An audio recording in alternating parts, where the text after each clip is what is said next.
بسم اللہ الرحمن الرحیم۔ باب المتیمم هل ينفخ فیہما۔ یہ باب اس بارے میں کہ کیا تیمم کرنے والا جب اپنا ہاتھ زمین پر مارے گا تو اس ہاتھ کو چہرے پر ملنے سے پہلے یا دوسری ضرب میں ہاتھوں پر ملنے سے پہلے کہ ان میں پھونک مارے گا۔ تو یہ باب امام بخاری نے قائم فرمایا اور یہ ثابت کیا کہ ہاں ہاتھ میں جو مٹی لگی ہے اسے جھاڑ دے۔ یہ نبی کریم صلی اللہ تعالی علیہ وسلم کا عمل تھا۔ اب سرکار نے اپنے دونوں ہاتھوں میں پھونک مار کر یہ ہاتھ صاف کیوں کیا؟ تو اس میں ایک احتمال یہ کہ ہو سکتا ہے کہ اس اندیشے سے کہیں وجہ کریم پر مٹی کے ساتھ آنے والی کوئی چیز لگ نہ جائے، اور دوسرا احتمال یہ بھی ہے کہ ہو سکتا ہے کہ آپ کے دست مبارک میں مٹی کے ساتھ کوئی ایسی چیز لگ گئی ہو جو آپ کو ناپسند ہو۔ تیسرا احتمال یہ ہے کہ یہ بیان تشریع کے لیے تھا اور یہی ظاہر ہے۔ اس سے امام اعظم رضی اللہ تعالی عنہ نے فرمایا کہ متیمم کے ہاتھ میں مٹی کے ساتھ کسی چیز کا لگنا شرط نہیں ہے، بلکہ اگر مٹی کے علاوہ کوئی چیز نہ بھی لگی ہو تب بھی حکم یہ ہے کہ اس میں پھونک مارے یا ہاتھوں کو یوں جھاڑ دے۔ حدیث پاک سنیے، فرماتے ہیں عبد الرحمن ابن ابزہ رضی اللہ تعالی عنہ، ایک صاحب حضرت عمر ابن خطاب رضی اللہ تعالی عنہ کے پاس آئے اور انہوں نے یہ مسئلہ معلوم کیا، یا رسول اللہ علیہ الصلاۃ والسلام، اگر مجھ پر جنابت طاری ہو جائے اور مجھے پانی نہ ملے تو کیا میں نماز نہ پڑھوں یا تیمم کر کے نماز پڑھ لوں؟ تو حضرت عمر ابن خطاب رضی اللہ تعالی عنہ نے فرمایا، نہیں، لا تصلی حتی تجد الماء، نماز نہیں پڑھ سکتے جب تک کہ پانی نہ ملے۔ اس روایت میں حضرت عمر کے اس جواب کا ذکر نہیں ہے، لیکن دوسری روایتوں میں ہے۔ حضرت عمار ابن یاسر رضی اللہ تعالی عنہ اس مجلس میں موجود تھے۔ حضرت عمر ابن خطاب رضی اللہ تعالی عنہ سے فرمایا، عمر، کیا تمہیں یاد نہیں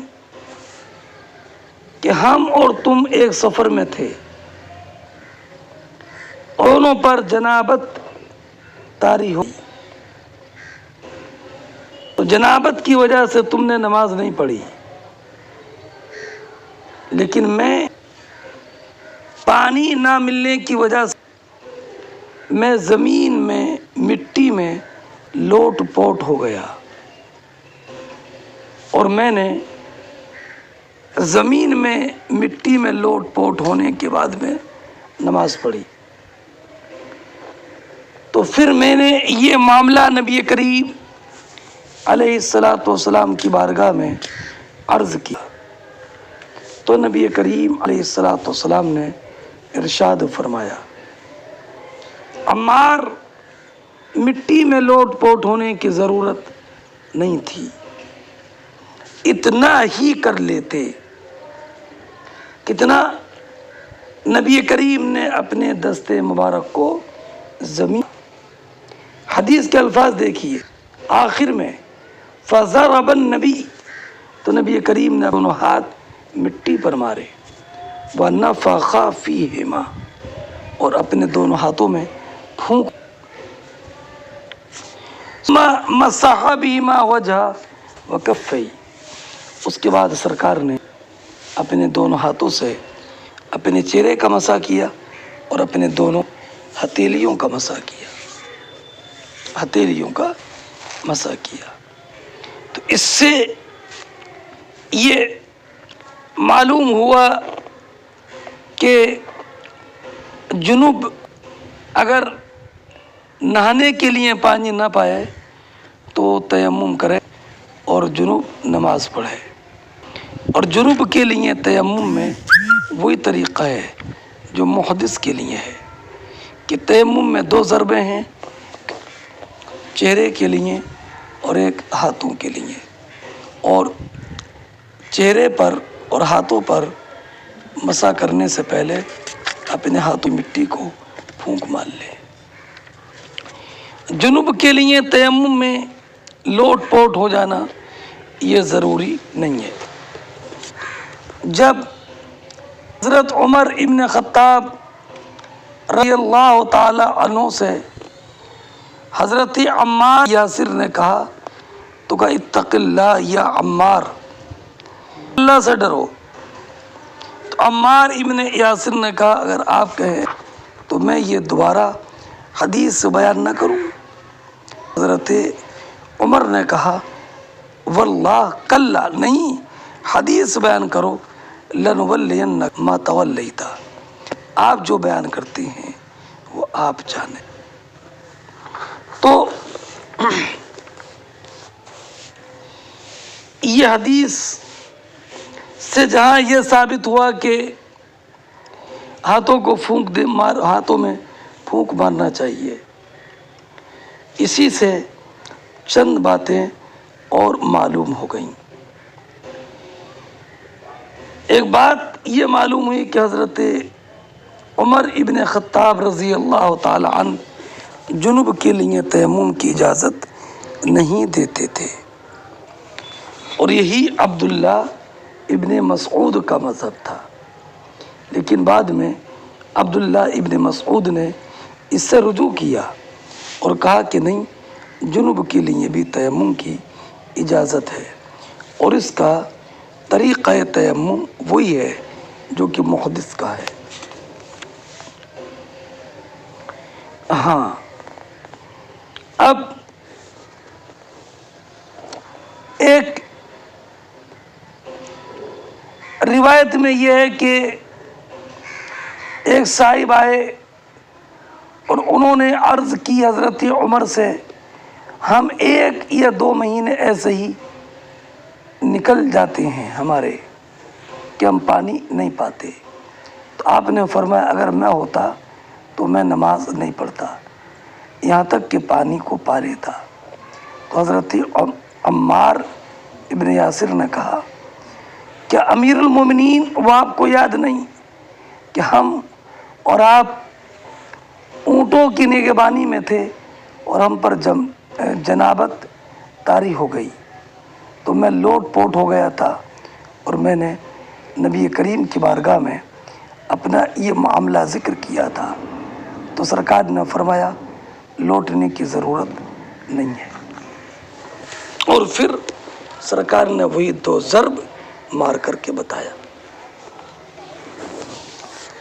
اب میں آپ کے سامنے چند باتیں عرض کروں۔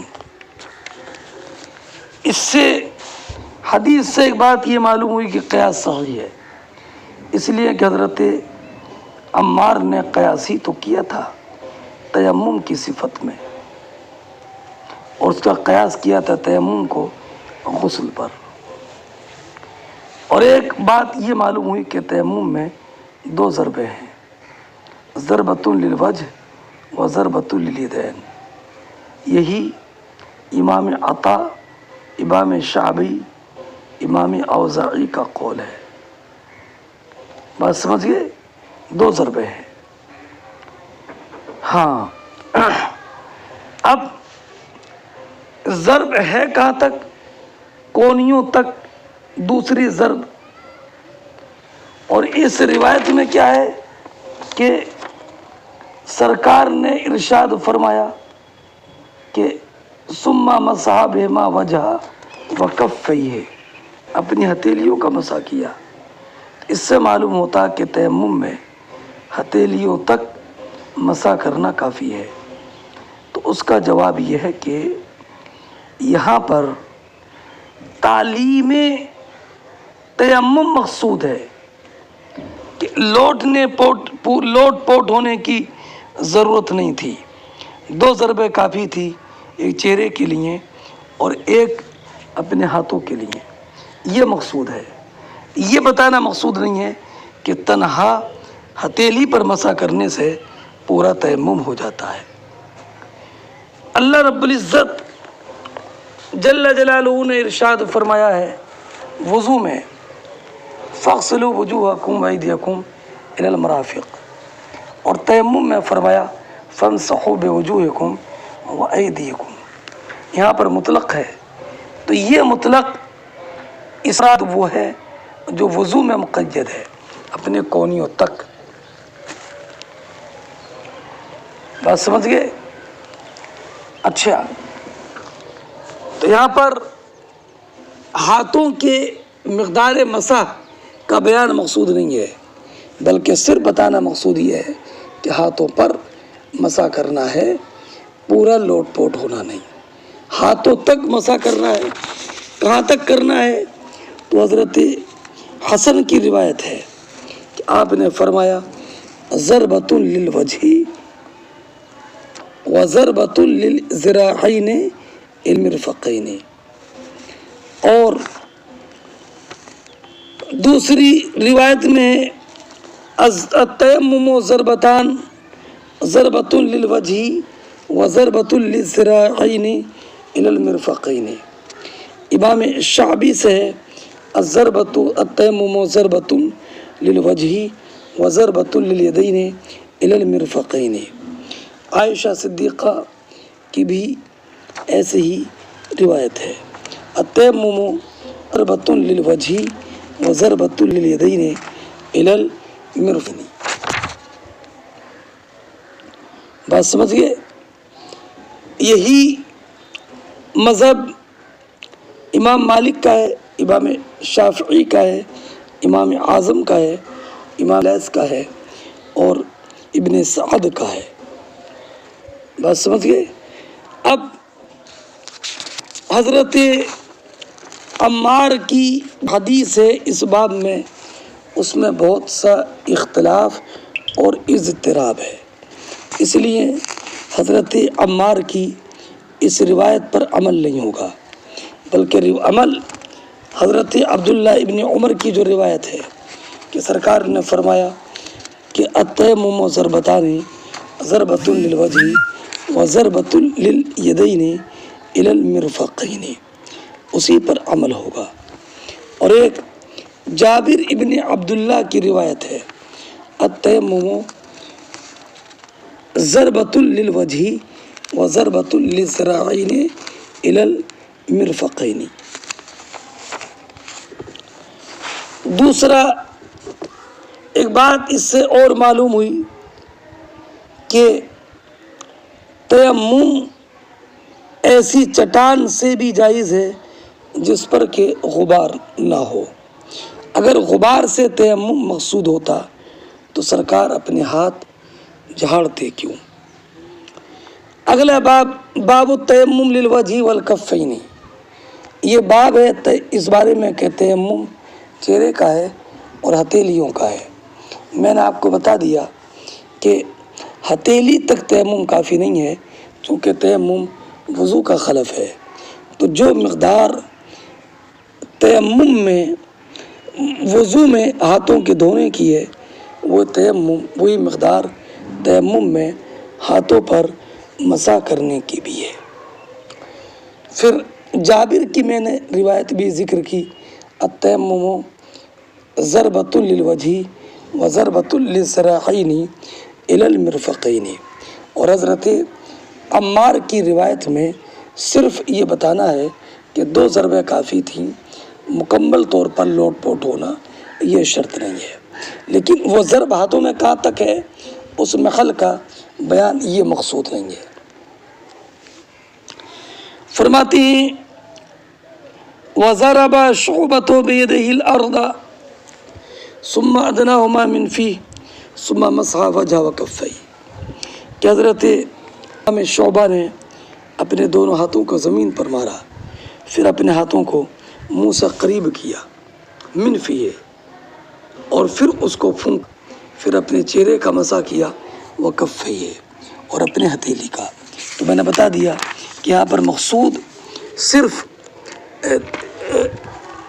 یہ بتانا ہے کہ 2 چہروں پر مسح کرنا ہے، یہ بتانا مقصود نہیں ہے کہ صرف ہتھیلیوں پر مسح کرنا یہ کافی ہے۔ ہاں،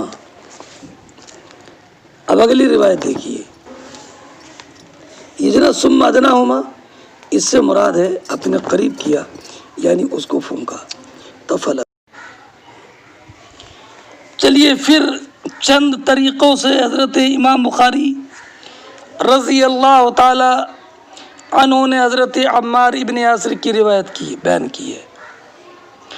اگلا باب دیکھیے، باب الصعید الطیب وضوء المسلم یکفیہ من الماء، کہ پاک مٹی مسلمان کا وضو ہے، اس کو پانی کی جگہ پر کفایت کرے گی پاک مٹی۔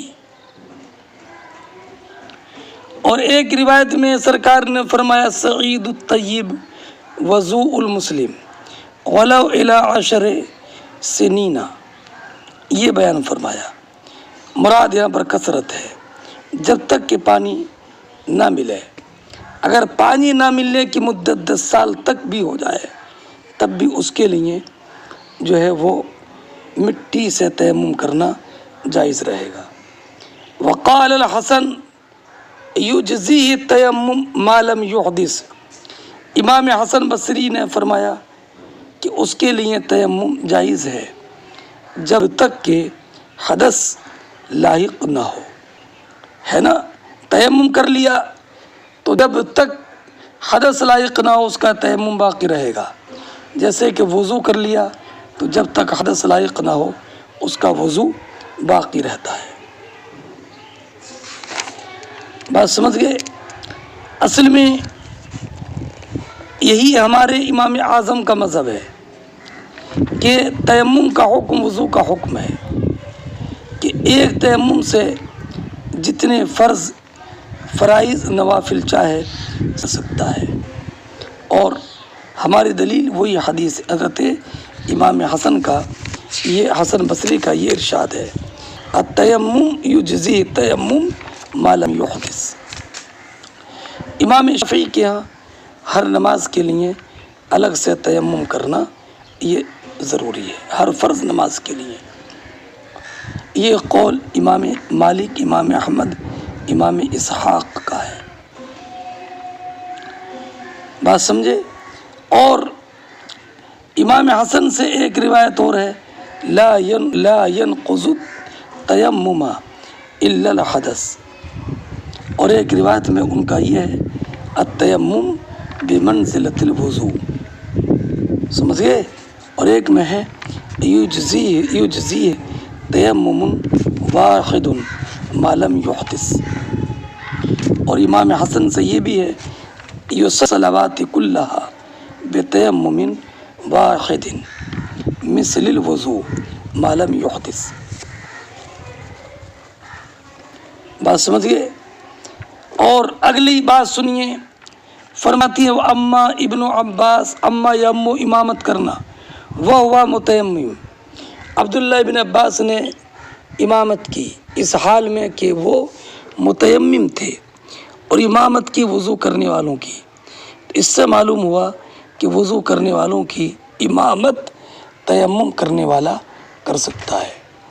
یہ بھی یہی امام اعظم کا مذہب ہے کہ تیمم پانی نہ ہونے کے وقت میں طہارت مطلقہ ہے، اور جب طہارت مطلقہ ہے تو متیمم متوضی کے درجے میں ہے، اور جب متیمم متوضی کے درجے میں ہے تو پھر متیمم متوضی کی امامت کر سکتا ہے۔ فرماتی ہیں وقال یحییٰ ابن سعید لا بأس بالصلاة على السباخة والتیمم بها۔ یحییٰ ابن سعید نے کہا کھاری زمین پر نماز پڑھنے اور اس سے تیمم کرنے میں کوئی حرج نہیں ہے۔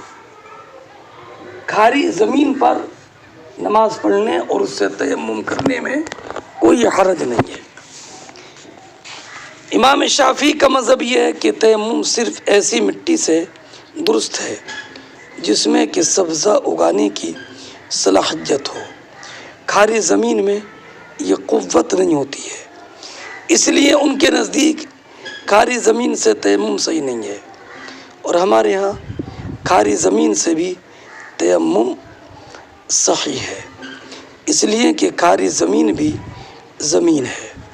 سعید فتیمموا صعیدا طیبا، اور طیبہ سعیدا طیبہ کا معنی سعید کے معنی مٹی اور طیب کا معنی طاہر، تو اس سے معلوم ہوا کہ پاک مٹی سے تیمم کرنا یہ جائز ہے۔ بات سمجھئے؟ حضرت یحییٰ ابن سعید کا یہ قول جو ذکر کیا کہ کھاری مٹی پر نماز پڑھنے اور اس سے تیمم کرنے میں کوئی حرج نہیں ہے، اس سے بھی امام اعظم کے مذہب کی تائید ہوتی ہے۔ اگلی روایت سنیے، یہ ایک لمبی روایت ہے۔ لمبی روایت کا میں آپ کو پہلے ترجمہ کروں اور اس کے بعد میں تشریح کروں۔ حضرت عمران ابن حسین بیان کرتے ہیں، بیٹا پہلے دیکھ لو پوری حدیث کا اور پھر میں تشریح کروں گا، کہ ہم ایک سفر میں نبی کریم صلی اللہ تعالی علیہ وسلم کے ساتھ تھے۔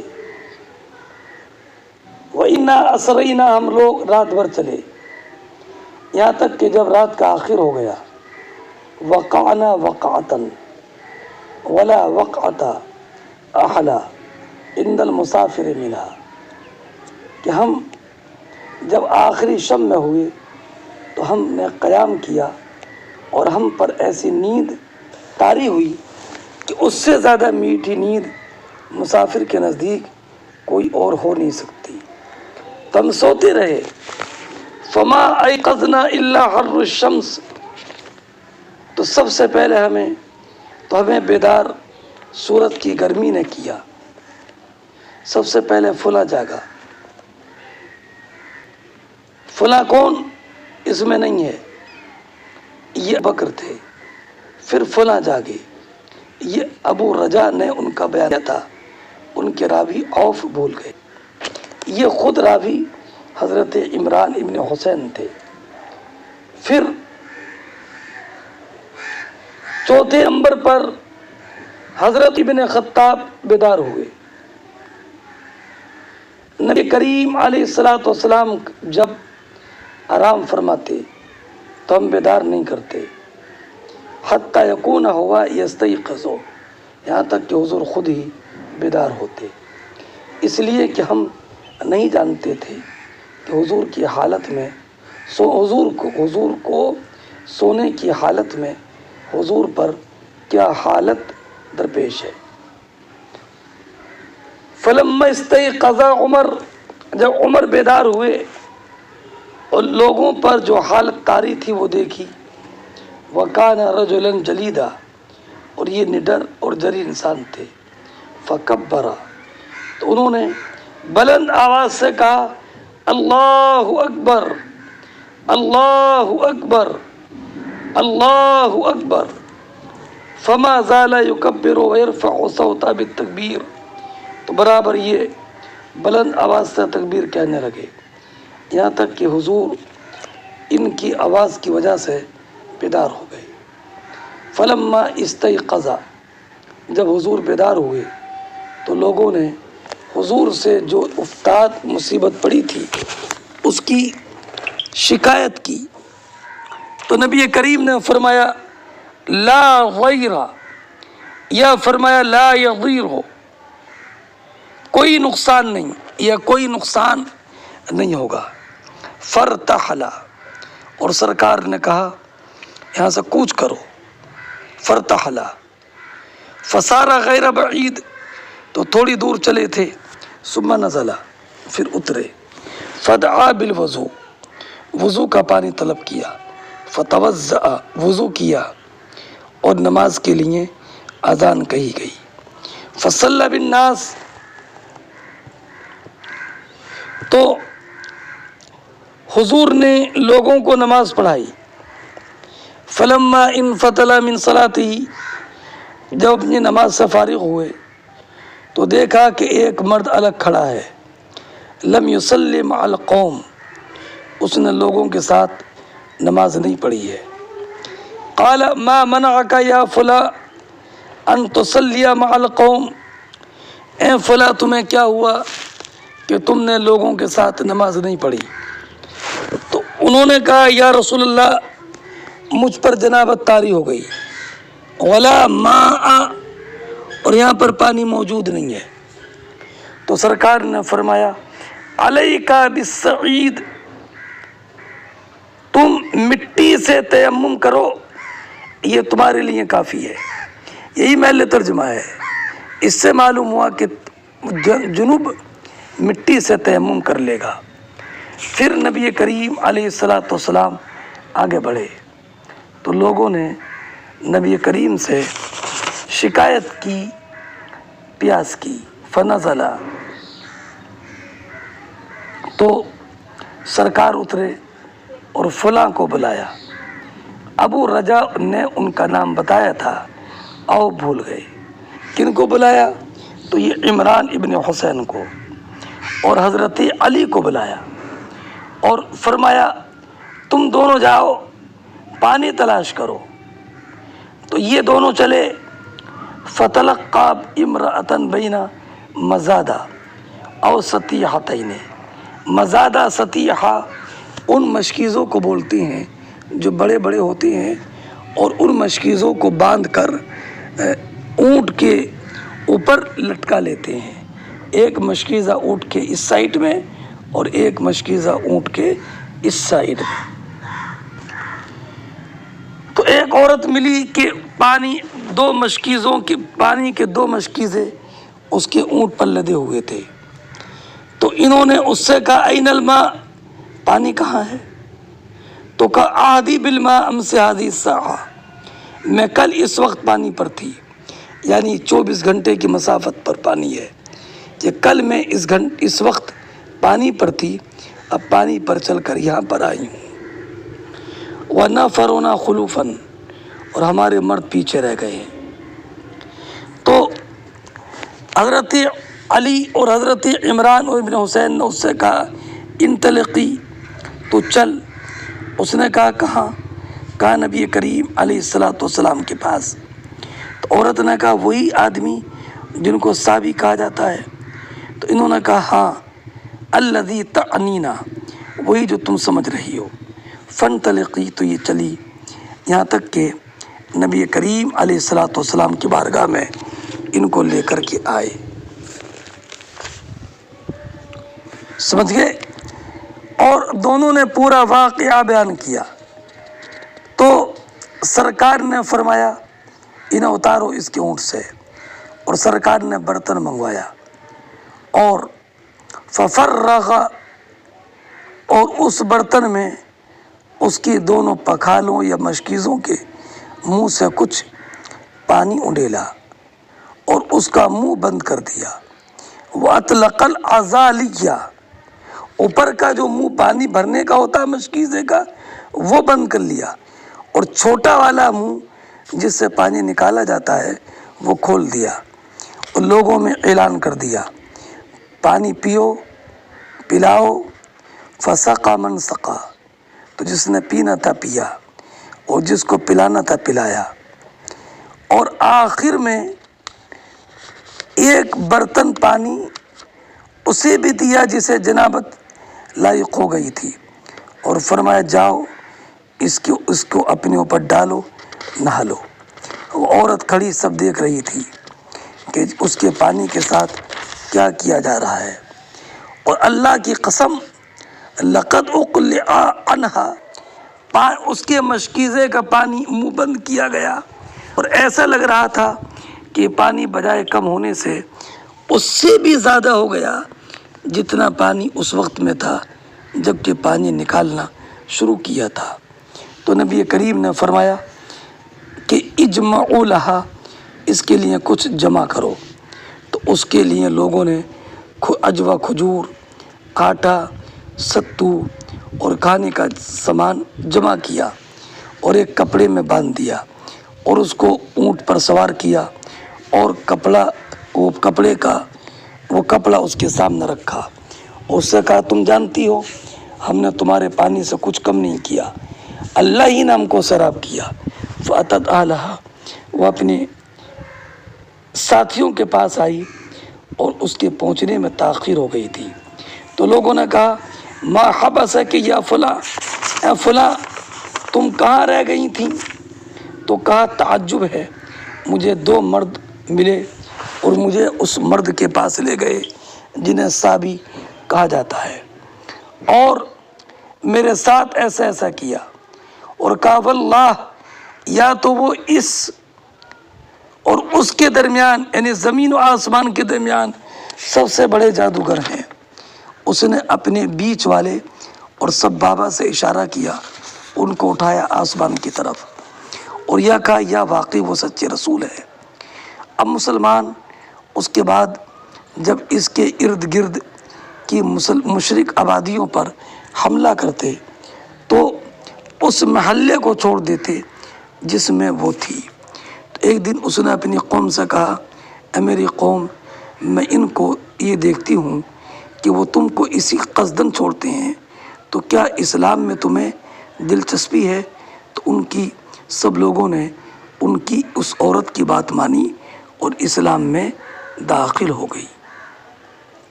یہ تو حدیث کا ترجمہ۔ اب میں چند باتیں آپ کے سامنے ذہن نشین کرا دوں۔ یہ واقعہ یہ واقعہ غزوہ تبوک سے واپسی کے موقع پر پیش آیا۔ اچھا، سفر میں آنکھ نہ کھلنے کا واقعہ چند مرتبہ پیش آیا ہے، سمجھے؟ سب سے پہلے بیدار ہونے والے ابو بکر تھے، دوسرے نمبر پر عمران ابن حسین تھے، تیسرے نمبر پر ذو فجر تھے، اور حضرت عمر نے تکبیر کہنا شروع کی، اور بعض روایتوں میں کہ تکبیر ابو بکر صدیق نے کہی، اور دونوں میں تعارض نہیں ہے۔ ابو بکر صدیق نے بھی تکبیر کہی لیکن ان کی آواز بلند نہیں تھی، اس لیے سرکار بیدار نہیں ہوئے۔ حضرت عمر کی آواز بلند تھی، اس لیے حضرت عمر کی تکبیر سے حضور بیدار ہو گئے۔ اب حدیث پاک میں ان عینی تنامانی ولا ینام قلبی، اب رہا یہ کہ جب دل بیتا ہے تو حضور کی نماز فجر قضا کیسے ہو گئی؟ تو جواب ظاہری کہ دل بیدار رہتا ہے لیکن سورج نکلنے کا دل نہیں کرتا، آنکھیں کرتی ہیں، آنکھ کے واسطوں سے کرتا ہے، اور آنکھیں سوئی ہوئی تھیں اس لیے فرق وقت کا ادراک نہیں ہوا. سمجھ گئے؟ اور سونے میں مصلحت ہوتی ہے تاکہ قضا نماز کے عام معلوم ہو جائیں. اچھا، اب اس حدیث سے چند باتیں معلوم ہوئیں. پہلی بات یہ معلوم ہوئی کہ بڑوں کا احترام لازم ہے. اگر وہ سو رہے ہوں تو انہیں مخاطب کر کے پکارنا یہ صحیح نہیں ہے. اور کسی اطاعت کے فوت ہونے پر افسوس محمود ہے. ایک بات یہ معلوم ہوئی، اگر اپنی کوتاہی کے بغیر نماز قضا ہو جائے تو اس میں کوئی گناہ نہیں ہے. سفر میں ساتھیوں کا خیال رکھنا یہ بھی لازم ہے. پانی کے استعمال پر قدرت نہ ہونے کی صورت میں جنوب کے لیے بھی تیمم کی اجازت ہے. اگر پوری جماعت کی نماز قضا ہو جائے تو اس کے لیے اذان بھی کہی جائے اور جماعت سے پڑھی جائے، ہے نا. اگر شدید پیاس لگی ہو تو دوسرے کا پانی بالجبر لینا یہ بھی جائز ہے، اور وضو اور غسل پر پیاس مقدم ہے. اگر ہبہ وغیرہ اور اس کا عوض زبان سے کہے بغیر لینا اور دینا جائز ہے. اور یہ عورت کافر تھی تو اس سے معلوم ہوا کہ کافر کے برتن اور پانی اور کھانے کا استعمال جائز ہے جب تک کہ نجاست اور حرمت کا یقین. یہ معلوم ہوئی کہ فوت شدہ نماز کی ادائیگی میں بضرورت تاخیر جائز ہے. اور ایک بات معلوم ہوئی کہ فاروق اعظم رضی اللہ تعالیٰ عنہ دینی معاملے میں سب سے زیادہ سخت اور قوی تھے. اور ایک بات یہ معلوم ہوئی کہ حربیوں کا مال مسلمانوں کے لیے حلال ہے. اور ایک بات یہ معلوم ہوئی کہ اگر کسی کو کسی کی طرف سے کوئی حسن سلوک ہو تو اس کا بہتر سے بہتر بدل پیش کرنا چاہیے. اب عورت نے کیا کہا تھا جب انہوں نے یہ کہا کہ نبی کریم علیہ الصلوۃ والسلام کے پاس چلو، تو عورت نے کہا تھا کیا وہی جن کو صابی کہا جاتا ہے؟ تو اب امام بخاری رضی اللہ تعالی عنہ فرماتے ہیں، حدیث کے آخر میں دیکھو، قال ابو عبداللہ سبع خرج من دین الی غیرہ.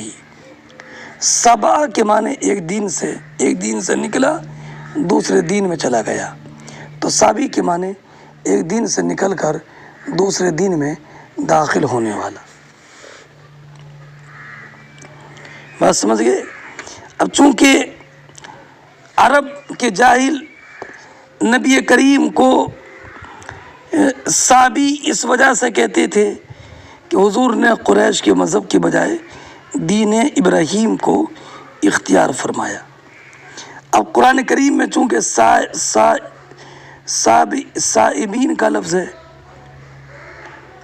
تو لفظی مناسبت سے امام بخاری نے ابو عالیہ کا قول ذکر کیا اور یہ بتایا کہ سابی اہل فرقتم من اہل الکتاب یقرؤون الزبور، کہ سابی اہل کتاب کا ایک فرقہ ہے کہ جو کہ کتاب پڑھتے ہیں، زبور پڑھتے ہیں. حضرت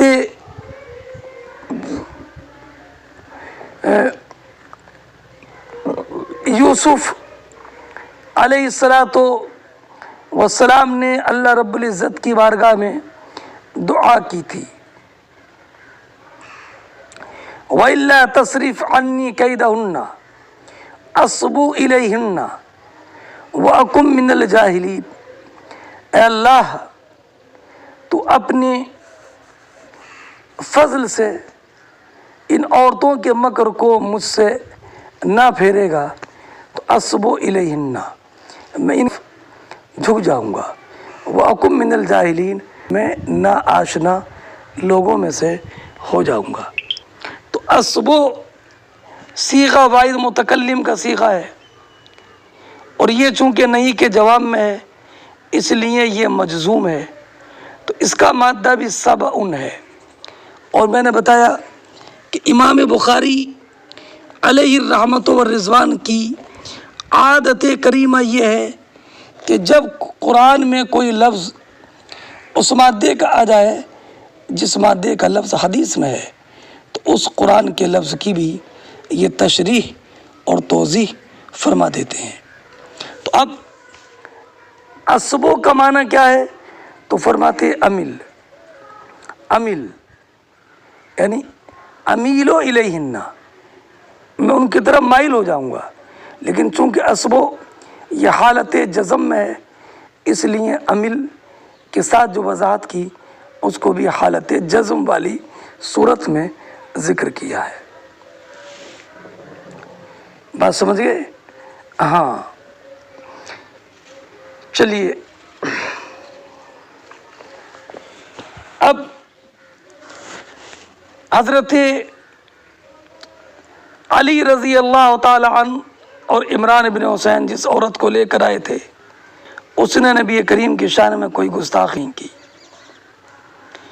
بلکہ بعد میں اس عورت نے اپنے قبیلے کے لوگوں کو خود سمجھا کر انہیں بھی اسلام میں داخل کیا اور خود بھی یہ مسلمان ہو گئیں۔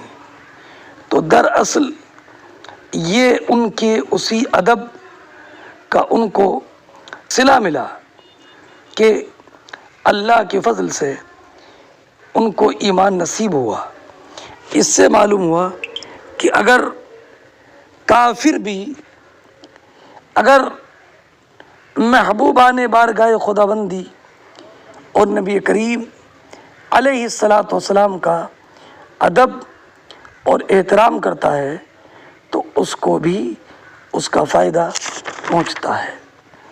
اور اگر کوئی معاذ اللہ بدبخت ہو جیسے کہ اس زمانے کے وہابیہ، تو ان کی اس بدبختی اور گستاخی کی نحوست کا اثر ان پر بھی ہوتا ہے اور یہ ایمان کی دولت سے محروم رہتے ہیں۔ السلام علیکم ورحمۃ اللہ وبرکاتہ۔